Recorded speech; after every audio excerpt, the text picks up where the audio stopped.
Eu não estava esperando nada quando o telefone vibrou. E talvez isso tenha sido o mais cruel de tudo. Não era um dia ruim. Não era um dia feliz. Era só um daqueles dias neutros que a gente aprende a respeitar depois de certa idade. Um dia sem urgência, sem susto, sem dor anunciada. Um dia em que o silêncio não machuca. Eu estava sentada à mesa da cozinha, separando fotografias antigas. Fotografias de uma vida inteira resumida em papel amarelado. Meu filho pequeno no colo. Um sorriso torto.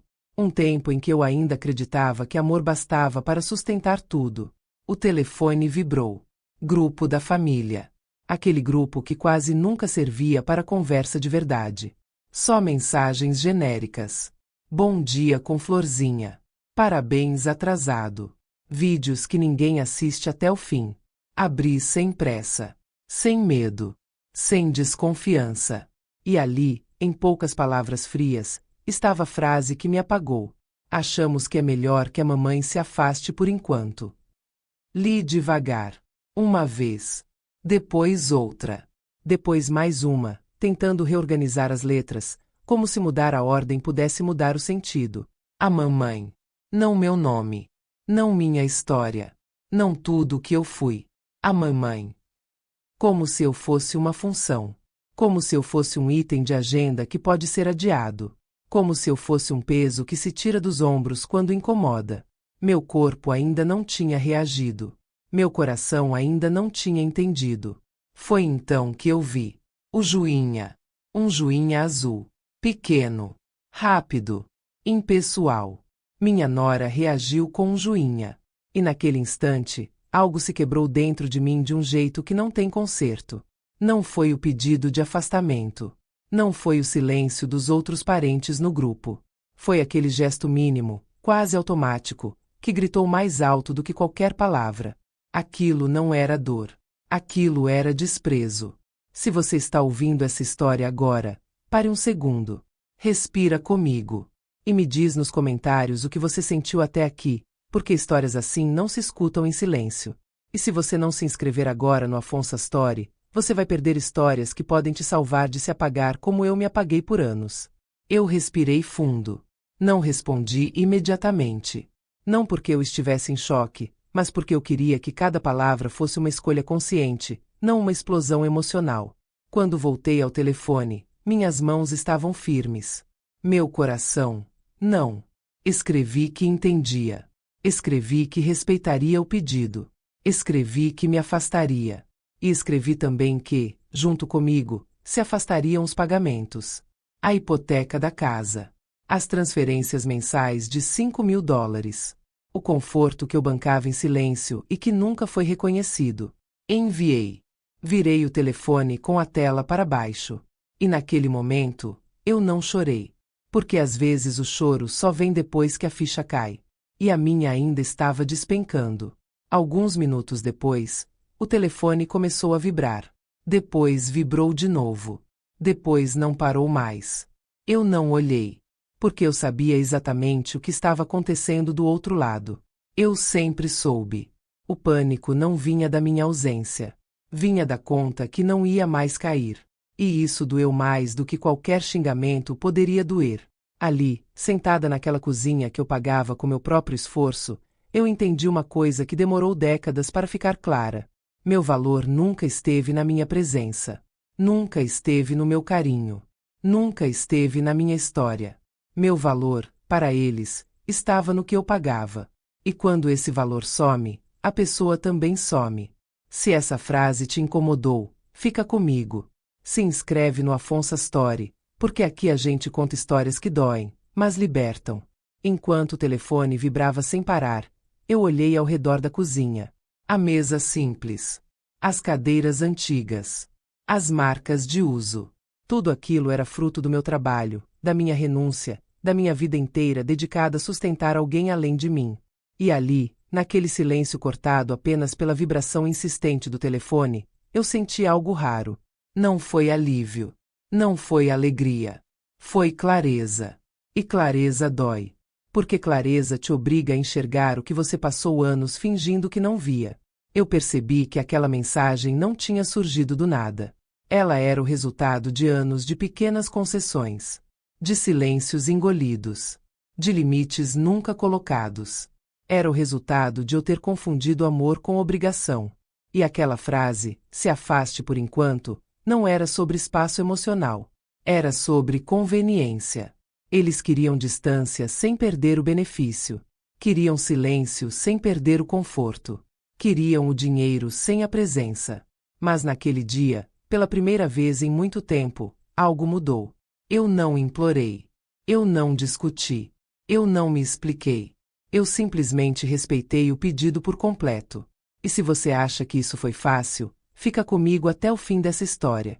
Se inscreve no Afonso Story, porque o que vem depois dessa mensagem é ainda mais doloroso. E ainda mais necessário de ser contado. Porque quando alguém te pede espaço, você precisa ter coragem de dar o espaço inteiro. Com tudo que vem junto. Existe uma mentira que muitas mulheres aprendem cedo demais, especialmente quando viram mães. A mentira de que amor verdadeiro suporta tudo. De que quem ama aguenta. De que quem é mãe engole seco, abaixa a cabeça e continua dando, mesmo quando dói. Eu vivi dentro dessa mentira por anos. E o mais perigoso não foi acreditar nela. Foi normalizar o abuso que vinha disfarçado de necessidade. No começo, nada parecia errado. Pelo contrário, parecia bonito. Meu filho estava construindo a vida dele. Uma casa. Uma família. Planos. E eu queria ajudar. Não porque ele pediu de forma agressiva. Não porque alguém me obrigou. Mas porque ajudar fazia sentido para mim. Porque eu acreditava que apoiar era parte do amor. O primeiro pedido foi pequeno. Uma despesa inesperada. Um aperto momentâneo.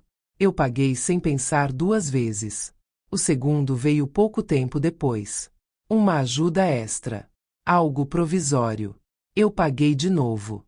E sempre vinha aquela frase que parece inofensiva, mas que vira armadilha quando repetida muitas vezes. É só por enquanto. E eu acreditava. Ou melhor, eu precisava acreditar. Porque admitir que aquilo não era temporário significava admitir que algo estava errado. E admitir isso significava encarar uma dor que eu não estava pronta para sentir. Então eu pagava.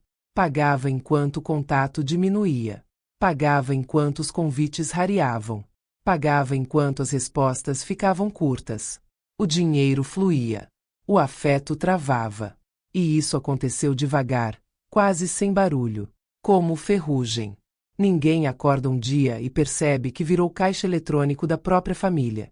Isso acontece aos poucos. A ligação que só vem quando há problema. A visita que só acontece quando convém.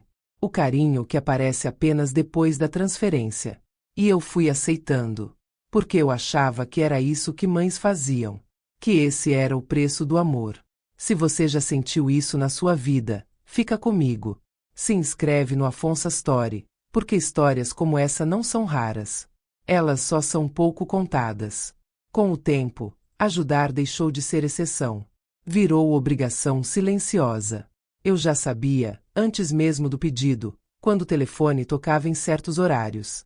Meu corpo reconhecia o padrão antes da minha mente. E sempre havia uma justificativa. Sempre havia um motivo legítimo. Sempre havia uma urgência. Mas o que não havia mais era gratidão verdadeira. Não aquela que vem do coração. Mas a gratidão performática, rápida, que dura até o próximo pedido. Eu comecei a perceber que minha presença física incomodava mais do que ajudava. Que minha opinião era tolerada, não respeitada. Que meu espaço estava diminuindo enquanto minha responsabilidade aumentava. E isso cria uma confusão interna devastadora. Porque você começa a se perguntar se o problema é você. Se você está exagerando. Se está sendo sensível demais. Eu me peguei pedindo desculpa por existir. Pedindo desculpa por ligar. Pedindo desculpa por querer ver. E ainda assim, pagando. Porque, no fundo, eu tinha medo. Medo de que, se eu parasse, eu desapareceria de vez. Se essa frase te atingiu, não ignora.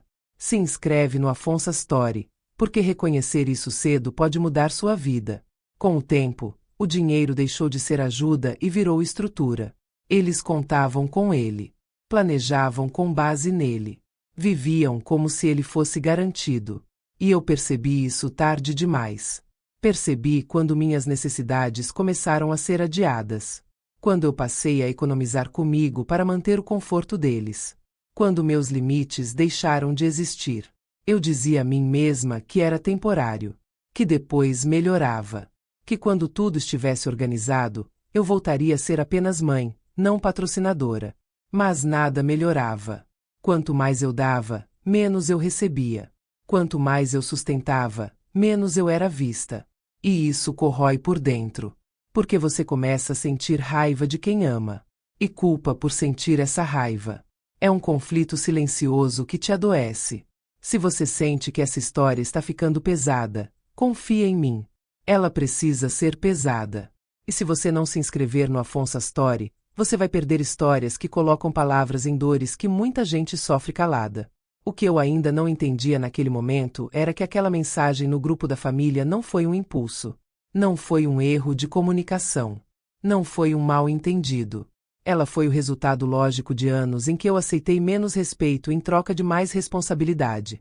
Eu ensinei, sem perceber, que meu amor vinha sem limites. E pessoas sem limites são facilmente descartáveis. Quando amar começa a custar sua dignidade, já não é amor. É dependência emocional travestida de sacrifício. E eu só fui entender isso quando me pediram para me afastar. Porque ali ficou claro que eu não era parte. Eu era recurso. E recurso se corta quando incomoda. Se você chegou até aqui, não para agora.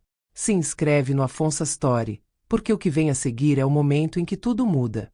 E não muda para eles. Muda para mim. Existe um momento específico em que a dúvida acaba. Não é quando alguém te machuca pela primeira vez. Não é quando você chora escondida no banheiro. Não é quando sente aquele aperto estranho no peito e tenta ignorar. O momento em que a dúvida acaba é quando a verdade se revela sem pedir licença. No meu caso, esse momento não veio em forma de grito. Veio em forma de clareza cruel. Depois daquela mensagem no grupo da família, eu comecei a revisitar mentalmente cada situação dos últimos anos. Não por saudade, mas por necessidade. Eu precisava entender como cheguei ali. Precisava saber se eu estava exagerando, como tantas vezes me disseram sem dizer. E quanto mais eu pensava, mais um padrão surgia, impossível de ignorar. Eu comecei a lembrar das vezes em que minha presença parecia atrapalhar. Das visitas que precisavam ser avisadas com antecedência exagerada. Das conversas interrompidas quando eu entrava na sala. Dos olhares trocados que não me incluíam. Eu lembrava de tudo isso, mas sempre justificava. Eles estão cansados. A vida é corrida. Sou eu que estou sensível. Mas naquele dia, depois de ser oficialmente afastada, essas justificativas perderam a força. Porque ninguém afasta alguém que respeita. Eu percebi que minha presença incomodava não por quem eu era, mas pelo que eu representava. Eu representava lembrança. Eu representava história. Eu representava limite. E limites são incômodos para quem quer conforto sem responsabilidade. Comecei a perceber algo ainda mais doloroso. Enquanto diziam que estavam apertados, a vida deles não parecia apertada. Enquanto falavam em dificuldades, as escolhas eram de abundância. Enquanto pediam ajuda, gastavam como se nada fosse faltar. Não precisei ouvir conversa escondida. Não precisei flagrar nada. As provas estavam espalhadas à vista de todos, como um deboche silencioso. Fotos de jantares caros. Compras desnecessárias. Viagens improvisadas. E sempre, logo depois, um pedido. Não era coincidência. Era padrão. Ali, sentada sozinha na minha sala, eu senti algo mudar de lugar dentro de mim. Não era mais tristeza. Era indignação. Eu não era uma mãe superprotetora. Eu não era invasiva. Eu não era exagerada. Eu era conveniente. E quando alguém deixa de ser conveniente, vira incômodo. Se você está ouvindo isso agora e sentindo um nó na garganta, fica comigo. Se inscreve no Afonso Story, porque reconhecer esse padrão cedo pode te salvar de anos de dor silenciosa. A verdade é que eu comecei a entender que meu afastamento não foi um pedido emocional. Foi estratégico. Eles não queriam espaço. Queriam controle. Queriam continuar recebendo sem precisar lidar com a minha presença, com minhas perguntas, com minha consciência. Queriam o benefício sem a pessoa. E quando eu cortei o benefício, a máscara caiu. As ligações desesperadas começaram. As mensagens confusas. As tentativas de reverter a situação com palavras vazias. Mas nenhuma delas perguntava como eu estava. Nenhuma delas reconhecia a dor que tinham causado. Era sempre sobre resolver, nunca sobre reparar. E isso confirmou tudo o que eu precisava saber. Porque quem se importa, pergunta. Quem usa, exige. Eu comecei a sentir raiva. Mas não aquela raiva explosiva. Era uma raiva fria, madura, perigosa. A raiva de quem finalmente entende. Eu percebi que, por anos, eu tinha negociado minha dignidade em troca de migalhas de afeto. E que, no momento em que eu parei de negociar, eu fui descartada. Isso não é amor. Isso é dependência. E dependência termina mal para quem dá tudo. Se você sente que essa história está te acordando para algo na sua própria vida, não ignora esse sentimento. Se inscreve no Afonso Story, porque aqui a gente não romantiza sacrifício que destrói. Naquele dia, eu tomei uma decisão silenciosa. Eu não iria discutir. Não iria implorar. Não iria explicar. Eu iria observar. Porque quando você se afasta de verdade, as pessoas mostram quem elas são. E o que eu vi nos dias seguintes foi assustador. Não vi preocupação comigo. Vi medo do prejuízo. Não vi arrependimento. Vi urgência. Não vi amor. Vi cálculo. E isso machuca de um jeito diferente. Machuca porque desmonta todas as mentiras que você contou a si mesma para sobreviver emocionalmente. Mas também liberta. Porque, a partir daquele momento, eu parei de me perguntar se eu estava errada. Eu não estava. Eu estava acordando. E acordar dói. Se você chegou até aqui, não sai agora. Se inscreve no Afonso Story, porque o próximo capítulo é quando eu paro de reagir e começo a agir. E quando alguém que sempre deu tudo decide agir por si mesma, nada mais volta ao lugar antigo. Existe uma diferença enorme entre reagir e agir. Eu passei anos reagindo. Reagindo aos pedidos. Reagindo às ausências. Reagindo às migalhas de atenção que vinham depois de cada transferência. Reagir cansa. Reagir consome. Reagir te mantém sempre um passo atrás, sempre tentando acompanhar um jogo cujas regras você nunca escreveu. Depois daquela mensagem no grupo da família, algo mudou. Não foi de imediato. Não foi com estardalhaço. Foi interno. Eu percebi que, pela primeira vez em muito tempo, eu não precisava responder nada. Não precisava justificar nada. Não precisava provar nada. O pedido de afastamento tinha vindo deles. Eu apenas tinha respeitado. Inteiro. Nos dias seguintes, eu observei. Em silêncio. Observei as tentativas de contato se multiplicarem. Observei o tom das mensagens mudar. Observei a urgência crescer. No começo, era confusão. Depois, era insistência. Depois, era desespero disfarçado de preocupação. Mas havia algo em comum em todas elas. Nenhuma falava de mim. Falavam da situação. Do problema. Do aperto. Eu não era o assunto. Eu era a solução que tinha sido retirada. E isso doeu. Mas também confirmou tudo o que eu já suspeitava. Foi nesse silêncio que eu comecei a agir. Não no sentido de confrontar, mas no sentido de organizar. Eu sentei à mesa da sala com uma calma que eu não sentia há anos. Abri meu computador. Acessei minha conta bancária. E comecei a olhar para os números.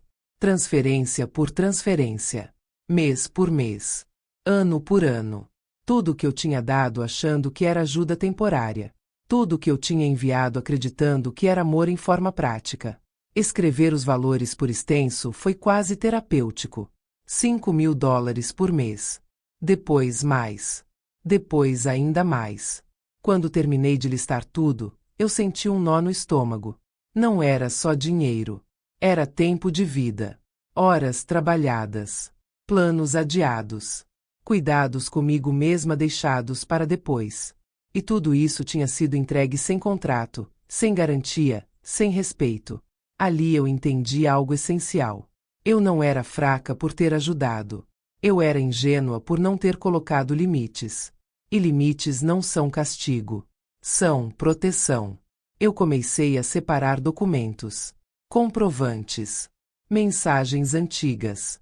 Não para atacar, mas para me lembrar. Para nunca mais fingir que eu não via. Enquanto isso, do outro lado, a ansiedade crescia.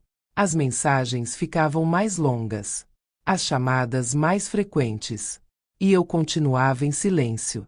Não por vingança, mas por clareza. Quando você passa anos sendo ignorada, o silêncio deixa de ser punição. Vira descanso. Se você está ouvindo essa parte da história e sentindo algo se reorganizar dentro de você, presta atenção nesse sentimento. E se inscreve no Afonso Story, porque reconhecer o momento de agir pode te poupar de se perder inteira. Agir também significou mudar minha rotina. Eu parei de ajustar minha vida em função deles. Parei de adiar compromissos meus. Parei de estar sempre disponível. Eu voltei a caminhar cedo pela manhã. Voltei a cozinhar sem pressa. Voltei a fazer coisas sem me perguntar se alguém ia precisar de mim naquele horário. Isso parece pequeno. Mas para quem vive em função dos outros, isso é revolucionário. Cada dia sem reagir às mensagens desesperadas era um dia em que eu me fortalecia. Cada noite dormindo sem culpa era uma vitória silenciosa. E quanto mais eu me reorganizava, mais claro ficava o contraste. Eles estavam perdendo o controle. Eu estava recuperando o meu. E aí algo curioso aconteceu. No meio de toda aquela confusão deles, eu me senti estranhamente em paz. Não feliz, mas firme. Firme como alguém que finalmente parou de se trair. Eu entendi que agir não era gritar, nem acusar, nem jogar verdades na cara de ninguém. Agir era sustentar o limite. Mesmo quando dói. Mesmo quando o coração aperta. E doeu. Doía pensar que meu filho estava em dificuldade. Doía imaginar o impacto disso tudo. Mas doía mais lembrar de todas as vezes em que eu fui descartada emocionalmente enquanto ainda era útil financeiramente. Eu não podia mais voltar atrás sem me perder de novo. E isso foi a parte mais difícil. Porque agir também significa aceitar as consequências. Mesmo as que machucam. Se você acha que essa parte da história é dura, fica comigo. Se inscreve no Afonso Story, porque o que vem depois é ainda mais revelador. Quando alguém que sempre sustentou tudo para de sustentar, o castelo começa a rachar. E foi exatamente isso que começou a acontecer. No próximo capítulo, eu vou contar como a pressão aumentou, como tentaram me dobrar, e como eu precisei aprender a suportar a culpa que não era minha. Porque impor limites não é um ato de egoísmo. É um ato de sobrevivência. Existe uma fase cruel quando você coloca limites. Não é a fase do silêncio. Não é a fase da distância. É a fase da culpa. Porque quando você para de sustentar, de resolver, de ceder, as pessoas que se beneficiavam disso precisam encontrar alguém para culpar. E esse alguém, quase sempre, é você. Depois que eu parei de pagar, o tom das mensagens mudou. Já não era só confusão. Nem apenas desespero. Era acusação disfarçada. Eu comecei a perceber isso nas entrelinhas. Nas frases mal construídas. Nas tentativas de me fazer sentir responsável por um problema que eu não criei. A dificuldade deles passou a ser consequência direta das minhas escolhas. Não das escolhas deles. E essa inversão é uma das formas mais perversas de manipulação. Porque ela mexe exatamente onde dói mais. No instinto de mãe. No medo de falhar. Na culpa antiga que a gente carrega sem saber de onde veio. Eu lia mensagens longas, cheias de explicações, justificativas, promessas vagas. E no meio delas, sempre havia uma ideia central. Você está exagerando. Isso não precisava chegar a esse ponto. Você poderia ter avisado melhor. Você não pensou nas consequências. Como se eu não tivesse passado anos pensando só nas consequências. Como se eu não tivesse vivido em função de evitar problemas que nunca eram meus. Eles falavam das consequências agora porque, pela primeira vez, eram obrigados a enfrentá-las. E isso me deixou com raiva. Uma raiva pesada. Uma raiva silenciosa. Uma raiva que não explode, mas que aperta o peito. Porque não há nada mais injusto do que ser responsabilizada pelo desconforto de quem sempre viveu confortável às suas custas. Eu comecei a sentir culpa. Não porque eu estivesse errada, mas porque fui treinada a me sentir assim. Treinada a colocar o bem-estar dos outros acima do meu. Treinada a acreditar que dizer não é egoísmo. Treinada a confundir amor com sacrifício infinito. E lutar contra isso é exaustivo. Teve noites em que eu fiquei sentada no escuro, olhando para o telefone, com a mão tremendo. Teve momentos em que eu quase liguei. Quase voltei atrás. Não por eles, mas por mim. Porque carregar culpa cansa mais do que carregar dinheiro. Se você já sentiu isso, presta atenção. E se inscreve no Afonso Story, porque entender essa fase pode te impedir de recuar quando mais precisa se manter firme. A culpa vinha acompanhada de medo. Medo de perder meu filho de vez. Medo de ser vista como fria. Medo de ser julgada pela família. Porque quando você muda o papel que sempre desempenhou, as pessoas não sabem mais como te encaixar. Eu deixei de ser a solução fácil. E isso incomoda. Comecei a ouvir versões distorcidas da história. Insinuações. Comentários atravessados. Como se eu tivesse feito algo extremo. Como se eu tivesse abandonado alguém. Mas ninguém falou sobre os anos em que eu me abandonei para manter tudo funcionando. Ninguém falou sobre o cansaço acumulado. Sobre as noites em que eu dormia preocupada. Sobre as vezes em que eu precisei abrir mão de mim para sustentar uma estrutura que não era minha. A culpa tentava me convencer de que eu era responsável pelo caos. Mas, aos poucos, algo começou a se firmar dentro de mim. Uma verdade simples. Eu não causei o problema. Eu apenas parei de escondê-lo. E isso muda tudo. Quando alguém depende da sua anulação para se manter estável, qualquer limite parece crueldade. Mas limite não é punição. É consequência. Eu comecei a repetir isso para mim mesma, como um mantra. Limite não é castigo. Limite é proteção. E toda vez que a culpa vinha, eu respirava fundo e lembrava. Lembrava do joinha azul. Lembrava da mensagem fria. Lembrava de como foi fácil me afastar quando eu ainda sustentava tudo. E essa lembrança me mantinha firme. Se você está acompanhando essa história até aqui, não solta agora. Se inscreve no Afonso Story, porque o próximo capítulo é quando a pressão externa aumenta e eu sou colocada contra a parede. É quando tentam usar tudo contra mim. Inclusive o que eu mais amo. Porque quando a culpa não funciona, a manipulação muda de forma. E eu precisei aprender a reconhecer isso também. Existe um limite invisível entre pressão e crueldade. E eles cruzaram esse limite quando perceberam que a culpa não estava mais funcionando. Até então, tudo vinha em forma de cobrança emocional.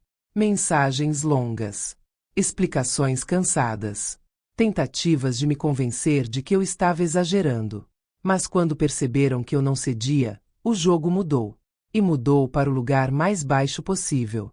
Eles passaram a usar aquilo que sempre foi meu ponto fraco. Aquilo que sempre me desmontou. Aquilo que eu amava sem defesa. A criança. Não foi de forma direta no começo. Foi sutil. Calculada.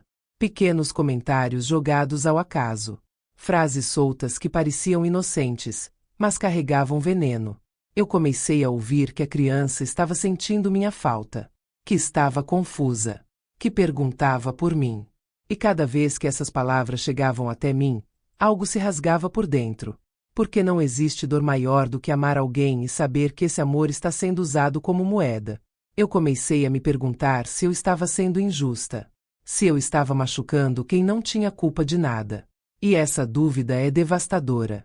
Ela não grita. Ela sussurra. Ela aparece quando você está sozinha, deitada, olhando para o teto, tentando dormir. Ela aparece quando você se pega lembrando de um sorriso pequeno, de uma voz fina, de um abraço que aperta. E eu quase cedi. Quase. Porque o instinto de proteger é mais forte do que qualquer argumento racional.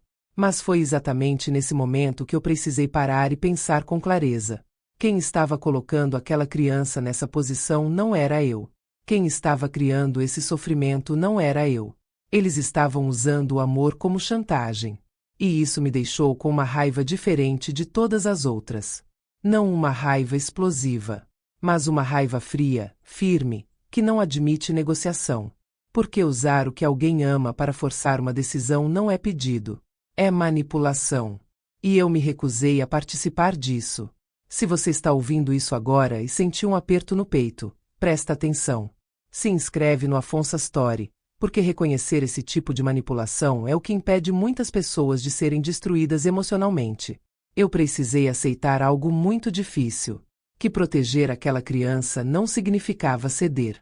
Significava, na verdade, sustentar o limite. Porque ceder naquele momento ensinaria algo perigoso. Ensinaria que chantagem funciona. Que amor pode ser usado como arma.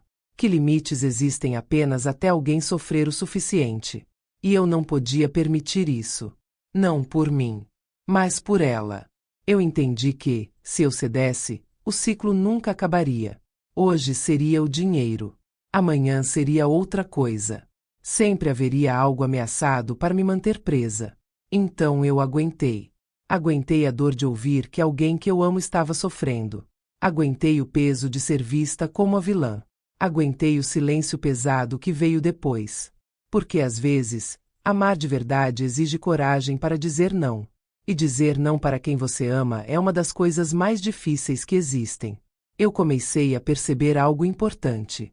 A pressão não vinha só deles. Vinha também de fora.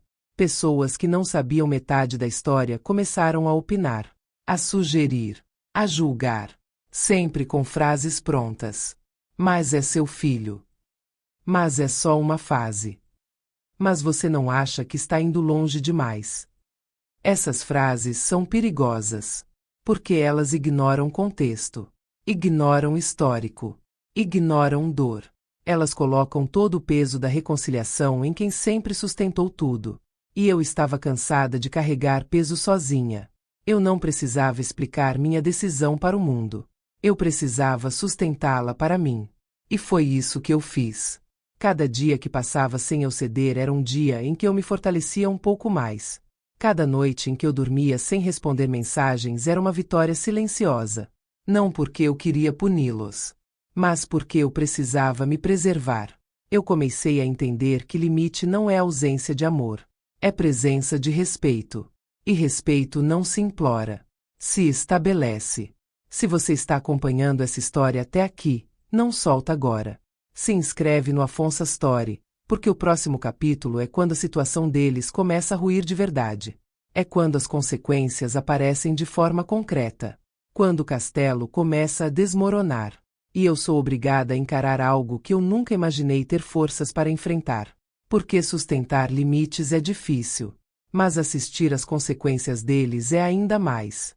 Existe um momento em que a realidade deixa de ser abstrata e se torna concreta. Um momento em que tudo aquilo que foi empurrado com a barriga começa a cobrar a conta. E quando esse momento chega, ele não pede licença. Depois que eu mantive meus limites, depois que a culpa falhou, depois que a chantagem emocional não funcionou, o silêncio mudou de tom. Já não era mais pressão. Era colapso. Eu percebi isso sem que ninguém precisasse me contar nada. Percebi pela urgência que vazava nas mensagens. Pela forma como as palavras vinham atropeladas, mal organizadas, cheias de ansiedade. O castelo que eles tinham construído sobre o meu sacrifício estava começando a rachar. E castelos construídos assim sempre racham. Porque não tinham base própria. Não tinham planejamento real. Não tinham responsabilidade. Tinham conforto artificial. Tudo aquilo que parecia estabilidade era, na verdade, sustentado por uma ilusão. A ilusão de que eu estaria sempre ali, pagando, resolvendo, silenciando. Quando essa ilusão caiu, a realidade entrou com força. Eu comecei a perceber que os problemas já não eram pequenos. Não eram ajustes. Não eram atrasos pontuais. Eram consequências. Contas acumulando. Prazos vencendo. Decisões adiadas cobrando juros emocionais e financeiros. E, pela primeira vez, eu não era chamada para resolver. Eu era chamada para salvar. Existe uma diferença enorme entre ajudar e salvar. Ajudar é apoio. Salvar é assumir algo que não é seu. E eu já tinha salvado demais. Mesmo assim, assistir ao desmoronamento não foi fácil. Porque, apesar de tudo, ainda havia amor. E amor não desaparece só porque a razão acorda. Eu sentia uma mistura confusa de sentimentos. Tristeza, raiva, um cansaço profundo. E uma dor antiga, daquelas que não gritam, mas pesam. Houve dias em que eu me perguntei se tinha ido longe demais. Se eu deveria ter aliviado. Se eu poderia ter feito diferente. Mas toda vez que essa dúvida aparecia, eu lembrava. Lembrava do joinha azul. Lembrava da mensagem fria. Lembrava de como foi fácil me afastar quando eu ainda sustentava tudo. E essa lembrança me mantinha firme. Porque ninguém descarta alguém que respeita. Se você está ouvindo essa parte da história e sentindo um conflito parecido dentro de você, não ignora. Se inscreve no Afonso Story, porque entender esse ponto pode te impedir de voltar para lugares que te machucam. O desmoronamento não aconteceu de uma vez. Foi gradual. Como tudo que é mal sustentado. Primeiro vieram os atrasos. Depois as tentativas de renegociação. Depois o estresse constante. E com o estresse, vieram as brigas. Eu percebi isso pelo tom. Pela agressividade velada. Pela forma como a responsabilidade começou a ser jogada de um lado para o outro. Quando o dinheiro some, as máscaras caem. E o que aparece nem sempre é bonito. Eu comecei a entender algo que antes eu me recusava a enxergar. Enquanto tudo funcionava, enquanto havia conforto, o relacionamento parecia estável. Mas quando a estrutura financeira ruiu, tudo que estava escondido veio à tona. Não havia parceria real. Não havia maturidade. Havia dependência. E dependência gera ressentimento. Eu percebi que, ao retirar meu apoio financeiro, eu não tinha criado problema. Eu apenas revelei o que já existia. Isso foi doloroso de aceitar, porque significava admitir que eu tinha sustentado não só contas, mas uma dinâmica frágil. Uma dinâmica que nunca foi saudável. E eu fiz isso acreditando que estava ajudando. Assistir a esse colapso me colocou diante de uma escolha interna muito difícil. Continuar observando, mantendo meus limites, ou intervir novamente para evitar um desastre maior. E essa escolha me rasgou por dentro. Porque uma parte de mim ainda queria correr. Queria proteger. Queria impedir o pior. Mas outra parte, mais consciente, mais cansada, mais inteira, dizia algo diferente. Dizia que salvar de novo significaria repetir tudo. Significaria ensinar que, no fim, eu sempre cedo. Que meus limites são negociáveis quando a pressão aumenta. E eu não podia mais ensinar isso. Eu precisei aceitar que algumas pessoas só aprendem quando enfrentam as consequências completas das próprias escolhas. E aceitar isso não me tornou fria. Me tornou lúcida. Eu comecei a perceber que o sofrimento deles não vinha apenas da falta de dinheiro. Vinha da falta de preparo. Da falta de responsabilidade. Da falta de limites que nunca foram colocados. E, em algum nível, eu também fui responsável por isso. Porque eu protegi demais. Resolvi demais. Cedi demais. E esse excesso cria adultos que não sabem lidar com frustração. Essa foi uma das verdades mais duras que eu precisei engolir. Eu não era apenas vítima. Eu também tinha participado da construção daquele castelo instável. E reconhecer isso doeu. Mas também me libertou. Porque me deu a chance de fazer diferente dali para frente. Eu comecei a entender que amar não é impedir a queda a qualquer custo. Às vezes, amar é permitir que a queda aconteça para que algo novo possa ser construído. E isso exige coragem. Coragem para suportar a culpa. Coragem para enfrentar o julgamento alheio. Coragem para não correr quando tudo em você quer correr. Se você chegou até aqui, não solta agora. Se inscreve no Afonso Story, porque o próximo capítulo é o momento mais difícil de todos. É quando o desmoronamento atinge alguém que eu nunca quis ver sofrer.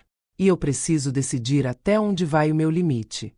Porque existe uma linha muito tênue entre proteger e se anular.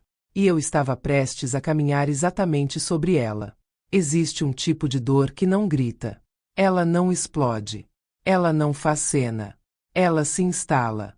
Depois que o castelo começou a desmoronar, depois que as consequências apareceram de forma concreta, eu entrei no período mais difícil de todos. Não foi quando me pediram ajuda. Não foi quando me acusaram. Não foi quando tentaram me manipular. Foi quando o silêncio começou a carregar sofrimento real. Porque até então, tudo ainda parecia distante. Era caos deles. Era a escolha deles. Era a responsabilidade deles. Mas houve um momento em que isso mudou. E mudou quando eu percebi que o impacto daquilo tudo não estava mais restrito aos adultos que fizeram escolhas erradas. Eu comecei a sentir isso nos detalhes. Na forma como as mensagens mudaram de tom. Na ausência de cobrança direta. Na presença de algo pior. Desgaste. Cansaço emocional. Exaustão. Derrota. E isso me atingiu em cheio. Porque uma coisa é sustentar limites diante de manipulação. Outra coisa completamente diferente é sustentar limites diante de sofrimento real. Eu comecei a acordar no meio da madrugada com o coração acelerado. A mente repetindo perguntas que não tinham resposta fácil. E se eu estiver indo longe demais? E se isso estiver machucando mais do que ensinando? E se eu estiver confundindo firmeza com rigidez? Essas perguntas são perigosas. Porque elas parecem sensatas. Parecem maduras. Parecem compassivas. Mas, na verdade, elas escondem uma armadilha. A armadilha de voltar a me responsabilizar por algo que não era meu. Eu precisei respirar fundo muitas vezes para não atravessar aquela linha. A linha entre manter limites e me anular novamente. Porque o sofrimento alheio tem um poder enorme sobre quem sempre foi cuidadora. Eu passei anos treinando meu corpo e minha mente para reagir ao sofrimento dos outros antes mesmo de reagir ao meu. E agora, pela primeira vez, eu estava dizendo não. E isso doía. Houve dias em que eu me sentei na sala e fiquei olhando para a parede, sem conseguir fazer nada. Dias em que o silêncio parecia pesado demais. Dias em que eu me perguntava se a paz que eu estava sentindo era real ou apenas anestesia. Porque não é simples sustentar uma decisão quando ela começa a afetar pessoas que você ama. Mesmo quando essa decisão é justa. Mesmo quando ela é necessária. Eu comecei a lembrar de momentos antigos. De quando meu filho era pequeno. De quando tudo era simples. Essas memórias vinham como ondas. E cada onda trazia junto uma culpa nova. Uma culpa mais refinada. Mais silenciosa. Mais perigosa. Não era mais a culpa de eu deveria ajudar. Era a culpa de eu poderia evitar isso. E essa diferença é cruel. Porque ela faz você se sentir responsável até pelo que não causou. Eu precisei fazer algo muito difícil nesse período. Eu precisei separar amor de responsabilidade. Eu precisei aceitar que amar alguém não me obriga a protegê-lo das consequências de todas as escolhas. E aceitar isso foi como arrancar algo de dentro de mim. Porque eu fui criada acreditando que mãe existe para evitar dor, para absorver impacto, para se sacrificar. Mas ninguém fala sobre o preço disso ao longo dos anos. Ninguém fala sobre o cansaço acumulado, sobre a identidade que se perde, sobre a vida que fica em segundo plano. Eu percebi que, se eu atravessasse aquela linha agora, se eu cedesse naquele momento, tudo que eu tinha construído nos últimos meses ruiria. Não apenas financeiramente, mas emocionalmente. Eu voltaria a ser a solução fácil, o plano de emergência, o amortecedor eterno. E nada mudaria de verdade. Eu precisava suportar aquela dor sem me mover. E isso foi uma das coisas mais difíceis que eu já fiz. Porque agir exige coragem. Mas não agir quando tudo em você quer agir exige ainda mais. Houve um dia específico em que eu quase atravessei a linha. Um dia em que acordei com uma sensação ruim no peito. Uma inquietação que não passava. Eu peguei o telefone várias vezes. Digitei. Apaguei. Cada palavra parecia errada. Porque qualquer movimento meu naquele momento teria um significado enorme. Se eu ligasse, seria visto como abertura. Se eu oferecesse ajuda, seria visto como retorno ao papel antigo. Se eu cedesse, tudo voltaria ao começo. E eu não podia permitir isso. Eu precisei me sentar comigo mesma e fazer uma pergunta brutalmente honesta. Se eu ajudar agora, estou ajudando por amor ou por medo? E a resposta veio rápida demais. Era medo. Medo de ser julgada. Medo de ser vista como fria. Medo de conviver com a dor alheia. E decisões tomadas por medo nunca constroem nada saudável. Foi nesse momento que algo mudou dentro de mim. Não foi um alívio. Não foi uma epifania. Foi uma aceitação dura. Eu aceitei que, para que algo novo pudesse surgir, algo antigo precisava morrer. E o que precisava morrer era a versão de mim que se anulava para manter tudo funcionando. Essa versão não podia mais existir, porque ela me custou anos de vida. Eu entendi que proteger alguém das consequências eternamente é uma forma de condená-lo a nunca crescer. E crescer dói. Para quem cresce. E para quem observa. Mas impedir esse crescimento dói mais ainda no longo prazo. Eu comecei a ver com mais clareza algo que antes eu me recusava a aceitar.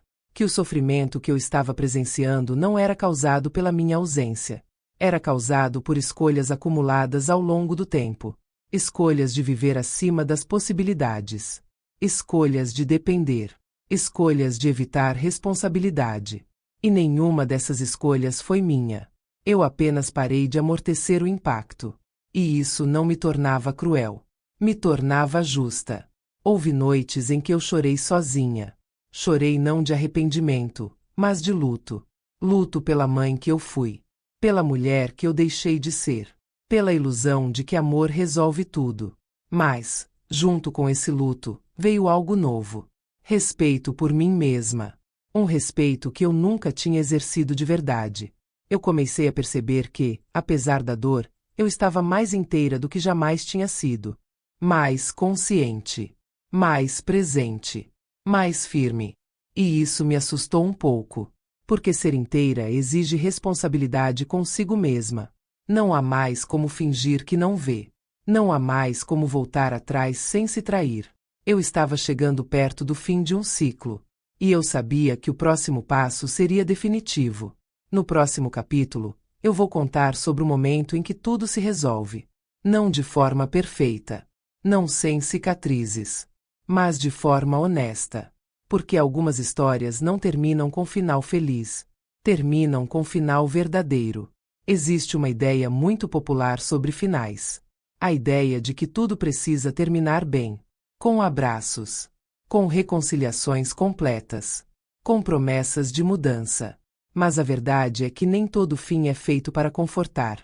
Alguns fins existem apenas para encerrar. E esse foi o meu. Depois de tudo o que aconteceu, depois de semanas sustentando limites, depois de meses convivendo com a dor sem anestesia, algo finalmente se resolveu.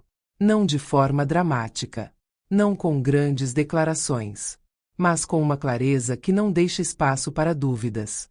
Eu percebi que já não acordava mais pensando no que eles estavam passando. Não porque eu tivesse deixado de me importar, mas porque eu tinha parado de me responsabilizar. Essa diferença muda tudo. Eu ainda sentia amor, mas não sentia obrigação.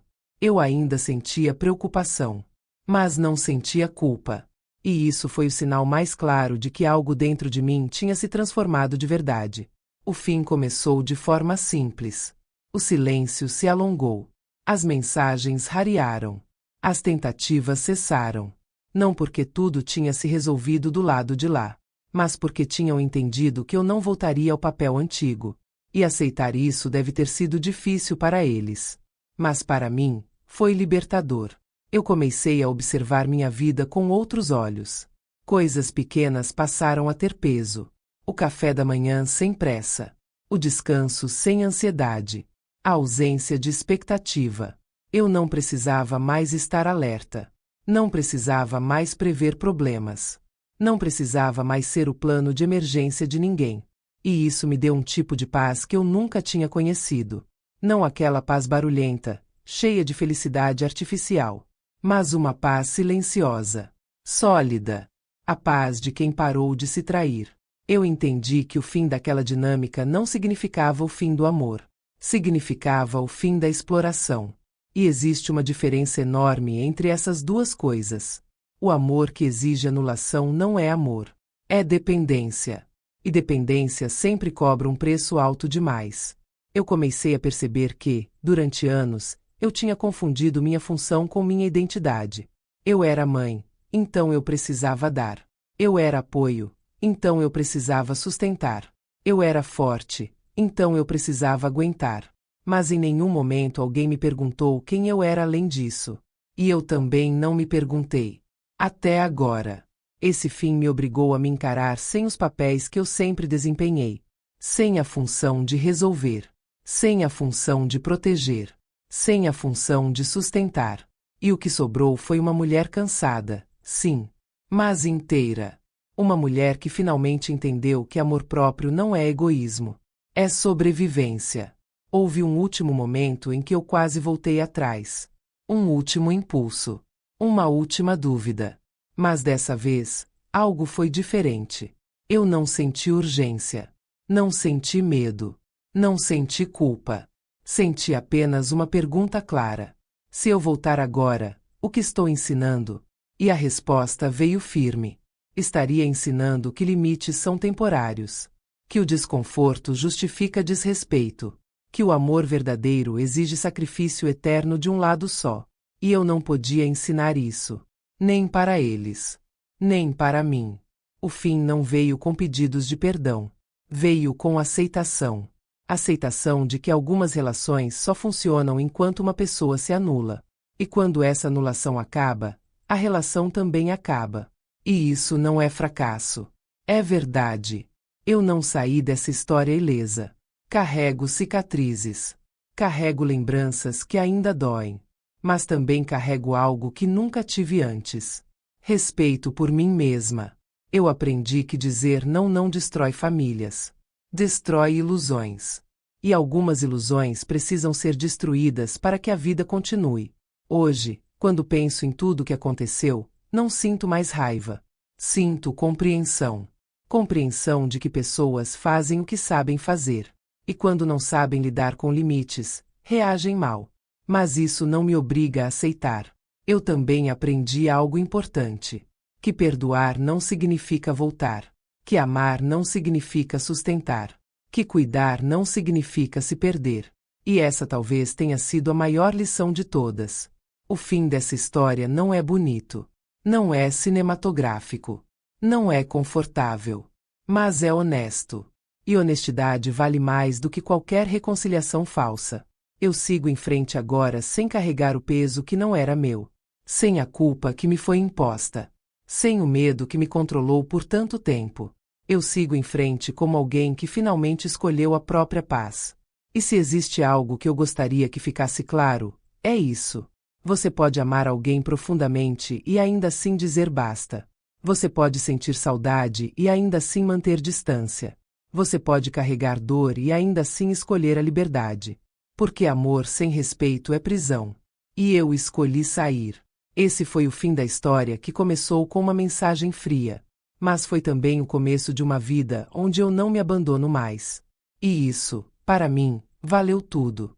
Depois que tudo terminou, não houve aplausos. Não houve sensação de vitória. Não houve aquela alegria falsa que as pessoas imaginam quando alguém finalmente se impõe. O que houve foi silêncio. Um silêncio profundo, denso, quase desconfortável. Porque quando você passa anos vivendo em função dos outros, o fim da guerra não traz imediatamente paz. Traz vazio. E o vazio assusta. Eu acordei muitas manhãs sem saber exatamente o que fazer com o tempo que, antes, era ocupado por preocupação, planejamento, antecipação de problemas. Meu corpo ainda funcionava no modo de alerta. Meu pensamento ainda buscava algo para resolver. Mas não havia mais incêndio para apagar. E foi nesse espaço estranho que eu precisei encarar a pergunta mais difícil de todas. Quem eu sou quando não estou servindo? Essa pergunta me perseguiu por semanas. Ela aparecia quando eu sentava para tomar café sozinha. Quando eu dobrava roupas sem pressa. Quando eu caminhava pela casa sem o telefone vibrando. Porque, durante muito tempo, minha identidade foi construída em torno da utilidade. Eu era necessária. Eu era a base. Eu era o apoio. E, de repente, eu era apenas eu. No começo, isso doeu. Doía perceber o quanto eu tinha me reduzido ao papel de suporte. Doía perceber que eu tinha esquecido de desejar coisas simples para mim. Eu percebi que não sabia mais responder perguntas básicas. O que você gosta de fazer? O que te dá prazer? O que te acalma? Essas respostas tinham sido soterradas por anos de prioridade alheia. E recuperar isso não foi bonito. Não foi rápido. Não foi fácil. Foi desconfortável. Houve dias em que eu me senti perdida. Dias em que eu quase senti falta da dor antiga, porque pelo menos ela era familiar. O sofrimento conhecido tem uma perversidade silenciosa. Ele machuca, mas não surpreende. Já o desconhecido exige coragem. E eu precisei reaprender a viver sem o peso constante da expectativa dos outros. Eu comecei devagar. Muito devagar. Aprendi a dizer não sem justificar. Aprendi a não explicar demais. Aprendi a não pedir permissão para descansar. Essas coisas parecem pequenas, mas para quem passou a vida inteira se anulando, elas são gigantes. Eu comecei a notar mudanças no meu corpo. Meus ombros relaxaram. Minha respiração ficou mais profunda. Meu sono melhorou. Não porque a vida ficou perfeita, mas porque eu parei de carregar o que não era meu. Eu também precisei lidar com o julgamento. Porque quando você para de se sacrificar, algumas pessoas não veem força. Veem egoísmo. Eu ouvi comentários indiretos. Percebi olhares. Senti afastamentos. Mas, pela primeira vez, isso não me desmontou. Porque eu entendi algo fundamental. Quem se incomoda com seus limites geralmente se beneficiava da sua ausência deles. E aceitar isso foi libertador. Eu não precisava mais ser compreendida por todos. Precisava apenas ser fiel a mim. Houve momentos em que a tristeza voltou. Não tristeza pelo que perdi, mas pelo que eu nunca tive. A ilusão de uma relação equilibrada. A esperança de reconhecimento espontâneo. O desejo infantil de ser vista sem precisar provar valor. Esses lutos vieram em ondas. E eu aprendi a não lutar contra eles. Eu deixei que viessem. Deixei que doessem. Deixei que passassem. Porque negar a dor só a prolonga. Uma coisa que me surpreendeu foi perceber como eu tinha normalizado o desrespeito. Quando comecei a olhar para trás com mais honestidade, vi sinais que eu havia ignorado por anos. Pequenos comentários. Silêncios incômodos. Gestos de desprezo disfarçados de brincadeira. Eu aceitei tudo isso porque estava ocupada demais tentando manter tudo funcionando. E agora, com distância emocional, tudo ficou mais claro. Eu não fui descartada de repente. Eu fui sendo empurrada aos poucos. E eu permiti. Essa consciência dói, mas também empodera. Porque ela devolve algo essencial. Responsabilidade sobre si mesma. Eu não posso mudar o passado. Mas posso mudar a forma como sigo. E eu segui com mais critério. Passei a observar como as pessoas me tratavam. Passei a ouvir não apenas palavras, mas atitudes. Passei a respeitar meus limites mesmo quando ninguém mais respeitava. Eu comecei a construir uma vida mais simples, porém mais honesta. Menos compromissos forçados. Menos obrigações emocionais. Menos autoabandono. E isso mudou tudo. Hoje, quando olho para trás, não romantizo a dor. Ela foi real. Ela foi profunda. Ela deixou marcas. Mas também foi necessária. Porque sem aquela ruptura, eu teria continuado vivendo uma versão reduzida de mim mesma. Eu teria envelhecido cansada, ressentida, invisível. E isso não é vida. O que sobrou de mim depois da ruína foi alguém mais consciente. Não mais forte no sentido de aguentar tudo, mas forte no sentido de escolher o que não aceita. Eu aprendi que maturidade não é tolerar mais. É tolerar menos do que te destrói.